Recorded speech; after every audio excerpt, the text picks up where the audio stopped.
Thanks for coming by and checking out Pete's Snakebite Kitty. I'm going to have to do this somewhere else. I'll get right back to you. Hey, thanks for coming by and checking out Pete's Snakebite Kid again. Here we are at Pete's Snakebite Kid studio. No, we're here watching a big ship go by. What I wanted to do is tell you about this cover I had made for the cockpit, a Tonneau cover. Tonneau, I always say it wrong. I don't know. It's that thing that covered up the seats. Tonneau cover. Seats, the upholstery, and so on, so that when you get back in the car, you don't sizzle your legs on the seat, and seagulls can't drop stuff in it, and so on and so on. Anyway, let's take a close look at this. I want to show you what's involved in trying to get the pattern right, which I sent back to the guy so him and his wife could make it. And you know, the car, the pattern, and the graphs of making this were never all in the same place. And if you've ever tried to make something on your car where you had to do a workout on the workbench and go climb under the car and see if it fits, you know that can be frustrating. I'm very impressed with the job they did in making this fit. Haven't never touched my car. Anyway, you'll see. Let's take a look. Here's where I started looking at this template they had. And for no particular reason at all, I happened to have the car on the scales that day. So in case you're wondering, it weighs 2509 with a full tank of gas, carpet, interior paint, everything all done. Walk you around the car so you can see this template on there from a number of different angles. I might have had it on there 2 or 3 times, just trying to get it to sit very neutral, right to left, front to back. And what I did is I sent all these pictures to the guy making this cover. Actually, his wife makes them. And just to give him the best idea I could of how his template laid on the car. If you've ever tried to make something when you're not right on top of the project, I think you can appreciate this. You know, the car, the template, the guy and gal making it, all these things were never in one place at one time. If you've ever had to bend a brake line and then crawl under the car and see if it fits, you'll get an idea of what I mean. I'm really impressed with how well this fits. Once we got all the communication done, I think he had it to me in 4 or 5 weeks. He's on the other side of the country.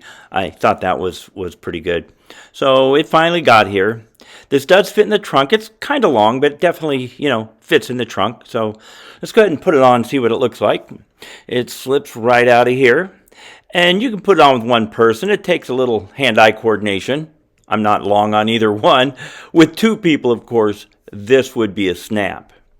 But it fits on nice and neat. It velcros around the rear view mirror in the center, as you can see. Then it has eyelets on each side right above the mouth of the tailpipe, and that bungees down to the tailpipe and holds it on. And then you can see that it's got the little velcro that goes around each one of the uprights from the roll bar, and there it is. It sits in place. Like I said before, this is by no means meant to be able to drive the car. This is for when it's parked. Keeps the sunshine and bird droppings and all that kind of fun stuff out of the car when it's parked, when you're getting ice cream or go to the gym or out getting something to eat. It's really just for that. Phillip left me a voicemail one day saying that I've got high back seats. And I thought, what? Well, compared to other Cobras, it is. Most Cobras, the sides or the backs of the seat does not stick up above the body line. Mine's have more cushioning in the bottom, thank you very much, and so the whole seat sits up a little higher. Where I've marked there with yellow highlighter, if the seat wasn't sticking up, there'd be a rod inside the tonneau cover there that would kind of hold it down into that natural crease at the edge of where the fender rolls over. This is a view from the passenger side, but you can see with the cover pulled back that the seat does stick up quite a ways above the bodywork. Not to be deterred, he just kind of engineered around it.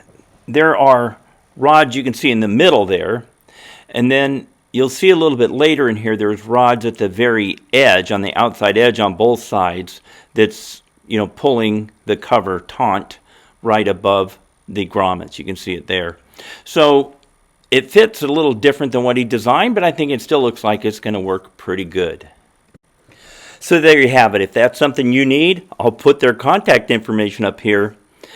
They're probably the most clear and straightforward people I've ever dealt with. Just a pleasure to work with. You will not be disappointed.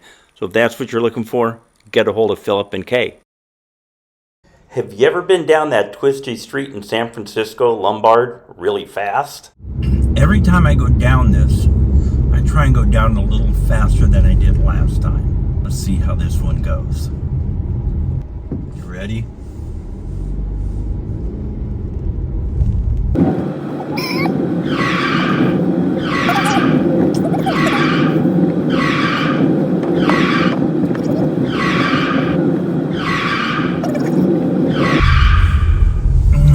How'd we do? Thanks again for watching Pete's Snakebite Kit.